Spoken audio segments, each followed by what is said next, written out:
I'm Chris Duffy, and you're listening to How to Be a Better Human. So at the end of every interview that I do for this show, I always ask our guest how they personally are trying to be a better human. And I have to say, it is probably my favorite part of getting to do this job, that I get to ask them that question. It's such an honor and a joy to get to talk to these incredible geniuses about their advice and their insights into what you and I should do to be better humans every day. That's incredible. But it's also really kind of amazing to get to hear firsthand how they themselves are still working on this. That it's a process and that they're not like up on some pedestal high above us looking down from their state of perfection. I really, really love that. Because to be honest, my biggest fear when Ted asked me to host a podcast called How to Be a Better Human was that people would somehow think that I thought that I had the answers to that question. How do you be a better human? Because I really don't. I mean, I want to be a better human, but I certainly am no expert. And it has been an immense relief and honestly eye-opening to me to see that even the experts who we do have on the show, that they don't have all the answers either.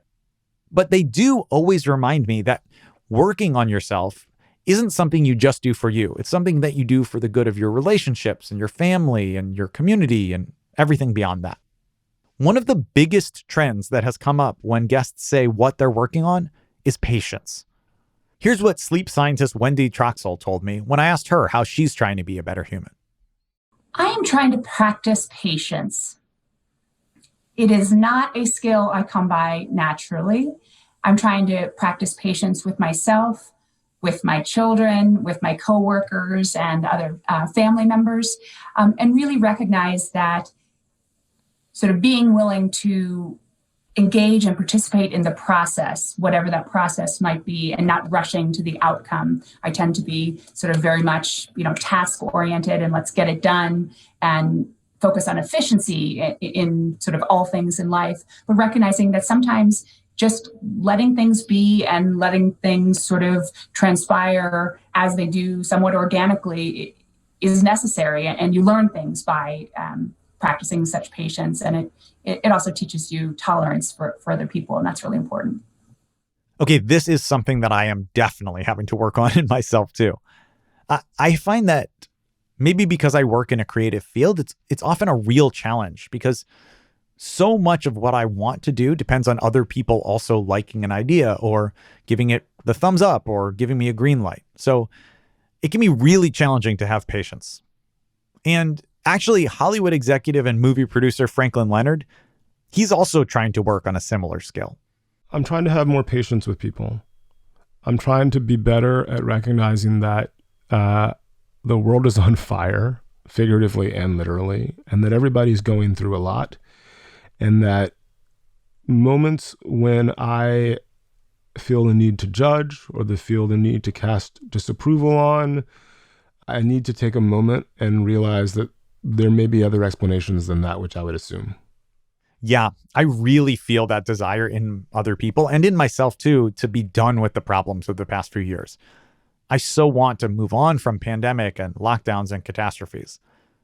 But we're not done, and that's okay. I think that the more that we accept that and are aware of where we're all at, the more that we can have that level of compassion and patience for other people that Franklin is talking about. But that is hard. It's really hard. Here's another way of approaching these ideas. Australian relationship expert George Blair West had this brilliant insight to share about patience. I'm trying to be more patient. After 30 years, my wife will still point out to me, George, can't you be a bit more patient right now? You're being really irritable with me. And, I'll say, well, that's because you come and ask me about, you want me to deal with this while I'm doing something else right now. And can you give me a bit of a heads up? If you love somebody and you think you love them to death and you really care about them, but you're impatient with them when they interact with you, when they want something from you, if children come to you and you're always irritable with them, it doesn't matter squat how much you love them because that's the interface in which the relationship will play out. And that's why patience, I believe, is the most important thing we can bring to a relationship and still something I need to work on. That idea has really stuck with me. I think that I can sometimes get so focused on trying to fix things or respond in the right way or set things up correctly that I forget that just being there with a person, just being present and patient, that alone does so much. I have really thought about that a lot since this episode and since our conversation. We are going to have more on patience right after this short break. And you better stick around because the irony of not being able to finish an episode on patience is just too much for me to bear. So you gotta be here. We'll be right back.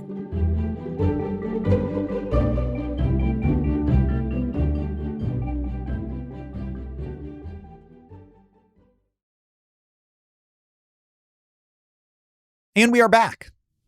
Our next clip comes from therapist Guy Winch. And Guy is a person who is constantly helping others to improve himself. So what does he do when it comes to becoming a better human? It's also interesting to me to note that a lot of the topics we've covered on this podcast are about how to be a better human for others or how to improve the world. But when we've had therapists on the show, they have always very correctly pointed out that it's also important to be a better human for yourself. Here's what Guy had to say. The constant self-improvement projects going on, when you're in that environment and you hear so many good ideas, you feel like, oh, I should do that one. Well, I'll do that. I'll try that next month. That's a new habit I should really get into this month. For right now, I think for me, this is counterintuitive, but I'm trying to sit more with the difficult feelings. I'm trying to really, this message of that we tend to run away from difficult emotions or feel like we can't cope with them because we're not used to sitting with them. It can be very damaging and can make you avoid confronting things you really should confront or doing things you should do. So when I'm having difficult feelings, I'm trying to, just sit with them for a bit, think about them, try and derive from them useful tips or information about what my needs or feelings might be at a deeper level, and then kind of let them go in a meditative way. So I think you could say, trying to kind of sit with difficult feelings and feel like that's an important and normative thing to do. Like Guy, Megan O'Reilly is also a therapist.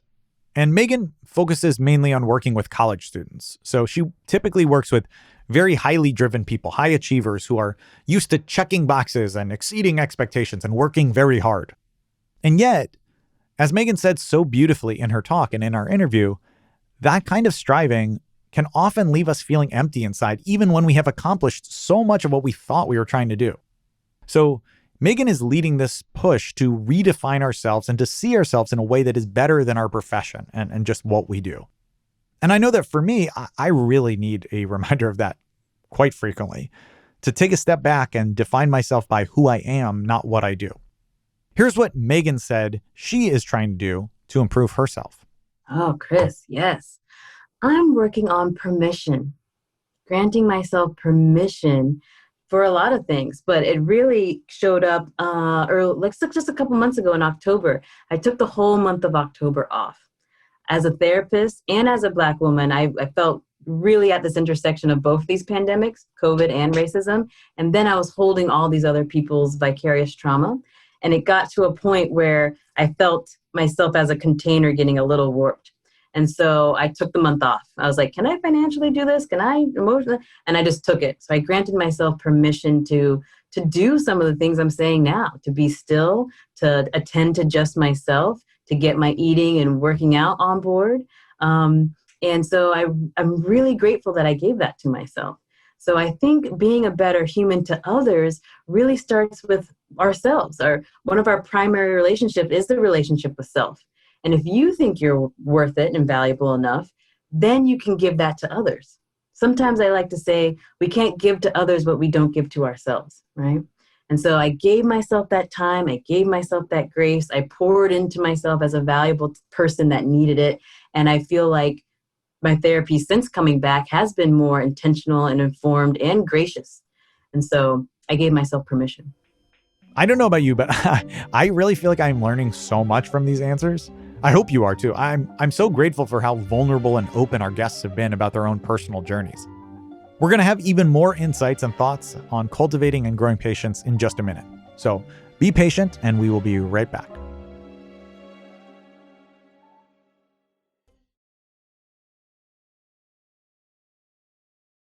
And we're back talking about patience. Thank you for your patience with that brief ad. And next up, we have got business school professor Michael Norton. So on our episode with him, he and I discussed how you can spend money differently if you want to be happier. But in his personal life, here's what Michael is doing to try and improve himself. I have been obsessed with this idea of people in your life who point out that your narrative of yourself is not quite right, but they do it in a way that allows for growth. For me, this is, and you can think of people in your life who, it could be a mentor, could be family, could be friends, could be your spouse or partner. There are people who, you think you're this, and then they say, well, actually, and they show you yourself in a way that you hadn't thought of. Those people are the greatest people to have in life, because they do it in a way that says, you're awesome. Let me just show you yourself a little bit and see what you think about that. And those moments and those people are incredible. So I look for those people and I treasure them when I find them. For one of our other guests, David Corrins, he turned to his kids for the answer to this question.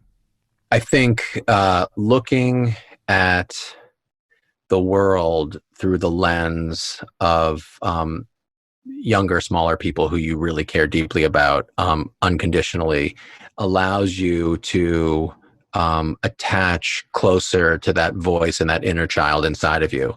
And I think part of joy and learning and growing is about seeing things from other people's points of views and having empathy and sympathy for what they're going through and how they see things. And there's just like that childlike, I mean, I know it's a cliche, that childlike innocence, but as people learn something for the first time or they see it with that wonder, that if you can attach that emotionally, you just are a better person. You've grown more, you've experienced more, and it's such a beautiful thing. So having them in my life has been just an incredible growth experience for me.